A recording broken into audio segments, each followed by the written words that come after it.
जय श्री कृष्णा। राधे राधे। आप सभी को कार्तिक मास की बहुत बहुत शुभकामनाएं। भगवान आप सभी के व्रत नियम पूर्ण करने में आप सभी की सहायता करे। आज से आप नित्य प्रतिदिन कार्तिक मास का महात्म और कार्तिक से सुनी जाने वाली कहानियां इस चैनल पर सुन सकते हैं। कार्तिक मास महात्म की कथा आपको सुनाऊं उससे पहले प्रथम पूज्य श्री गणेश भगवान की कहानी सुनाती हूँ। बोलिए गजानन गणपति महाराज की जय। एक बुढ़िया माई थी, मिट्टी के गणेश जी की पूजा करती थी। रोज बनाए रोज गल जाए। एक सेठ का मकान बन रहा था। वो बोली, पत्थर का गणेश बना दो। मिस्त्री बोले, जितने में हम तेरा पत्थर का गणेश गढ़ेंगे उतने में अपनी दीवार न चिनेंगे। बुढ़िया बोली, राम करे तुम्हारी दीवार टेढ़ी हो जाए। अब उनकी दीवार टेढ़ी हो गई। वो चीने और ढा देवे, चीने और ढा देवे। इस तरह करते करते शाम हो गई। शाम को सेठ आया। उसने कहा, आज कुछ भी नहीं किया। वो कहने लगे, एक बुढ़िया आई थी, वो कह रही थी मेरा पत्थर का गणेश गढ़ दो। हमने नहीं गढ़ा तो उसने कहा तुम्हारी दीवार टेढ़ी हो जाए। तभी से दीवार सीधी नहीं बन रही है। बनाते हैं और ढा देते हैं। सेठ ने बुढ़िया बुलवाई। सेठ ने कहा, हम तेरा सोने का गणेश गढ़वा देंगे, हमारी दीवार सीधी कर दो। सेठ ने बुढ़िया को सोने का गणेश गढ़ा दिया। सेठ की दीवार सीधी हो गई। जैसे सेठ की दीवार सीधी की वैसी सबकी करना। बोलिए गजानंद गणेश की जय हो। मैं सिमरू माता शारदा, बैठे जीवा आए। कार्तिक मास की कथा लिखे कमल हर्षाए। बोलो सत्यनारायण भगवान की जय। माँ लक्ष्मी की जय। माँ तुलसा रानी की जय। दोस्तों, कार्तिक मास की कथा का प्रथम अध्याय आरंभ होता है।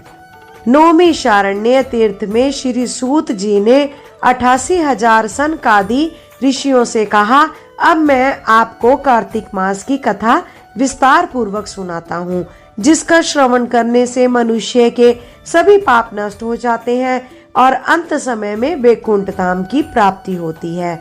सूत जी ने कहा, श्री कृष्ण से अनुमति लेकर देवर्षि नारद के चले जाने के पश्चात सत्यभामा प्रसन्न होकर भगवान कृष्ण से बोली, हे प्रभु, मैं धन्य हुई, मेरा जन्म सफल हुआ।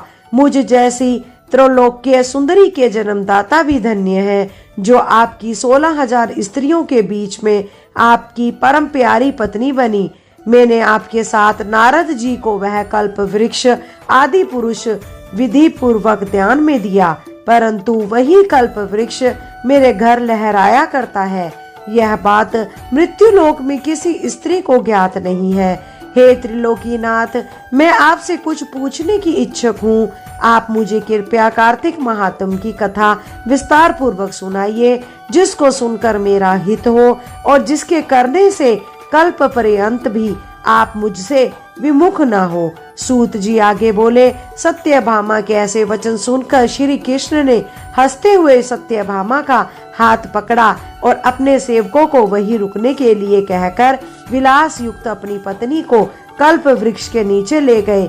फिर हंसकर बोले, हे प्रिय, 16,000 रानियों में से तुम मुझे प्राणों के समान प्यारी हो। तुम्हारे लिए मैंने इंद्र और देवताओं से विरोध किया था। हे कांते, जो बात तुमने मुझसे पूछी है उसे सुनो।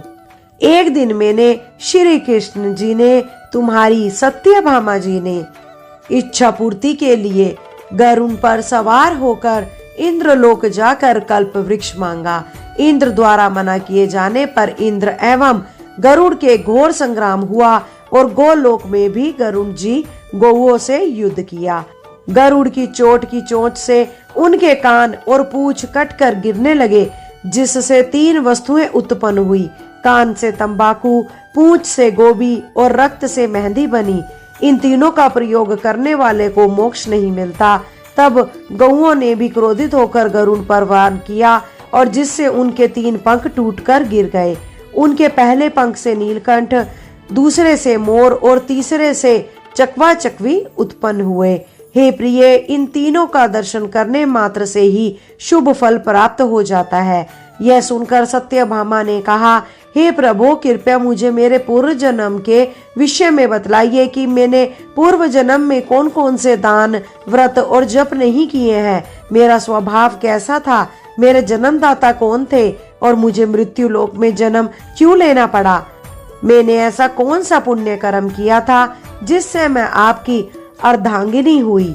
श्री कृष्ण ने कहा, हे प्रिय, अब मैं तुम्हारे द्वारा पूर्व जन्म में किए हुए पुण्य कर्मों को विस्तार पूर्वक कहता हूँ, उसे सुनो। पूर्व समय में सतयुग के अंत में मायापुरी में अग्निगोत्र में वेद वेदांत का ज्ञाता देव शर्मा नामक एक ब्राह्मण निवास करता था। वह प्रतिदिन अतिथियों की सेवा, हवन और सूर्य भगवान का पूजन किया करता था। वह सूर्य के समान तेजस्वी था। वृद्धावस्था में उसे गुणवती नामक कन्या की प्राप्ति हुई। उस पुत्रहीन ब्राह्मण ने अपनी कन्या का विवाह अपने ही चंद्र नामक शिष्य के साथ कर दिया। वह चंद्र को अपने पुत्र के समान मानता था और चंद्र भी उसे अपने पिता की भांति सम्मान देता था। एक दिन वे दोनों कुश और समीधा लेने के लिए जंगल में गए। जब वे हिमालय की तलहटी में भ्रमण कर रहे थे, तब उन्हें एक राक्षस आता हुआ दिखाई दिया। उस राक्षस को देखकर भय के कारण उनके अंग शिथिल हो गए और वे वहां से भागने में भी असमर्थ हो गए। तब उस काल के समान राक्षस ने उन दोनों को मार डाला।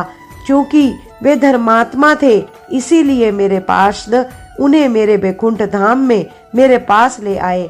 उन दोनों द्वारा आजीवन सूर्य भगवान की पूजा किया जाने के कारण मैं दोनों पर अति प्रसन्न हुआ। गणेश जी, शिव जी, सूर्य व देवी, इन सब की पूजा करने वाले मनुष्य को स्वर्ग की प्राप्ति होती है। मैं एक होता हुआ भी काल और कर्मों के भेद से 5 प्रकार का होता हूँ। जैसे एक देवदत्त, पिता, भ्राता आदि नामों से पुकारा जाता है। जब वे दोनों विमान पर आरूढ़ होकर सूर्य के समान तेजस्वी, रूपवान, चंदन की माला धारण किए हुए मेरे भवन में आए, तो वे दिव्य भोगों को भोगने लगे। बोलो श्री विष्णु भगवान की जय। प्रेम पूर्वक बोलो श्री लक्ष्मी नारायण भगवान की जय। तुलसा माता की जय। अगर आपको यह कथाएं पसंद आई हो तो कृपया करके शेयर, लाइक और कमेंट जरूर करें।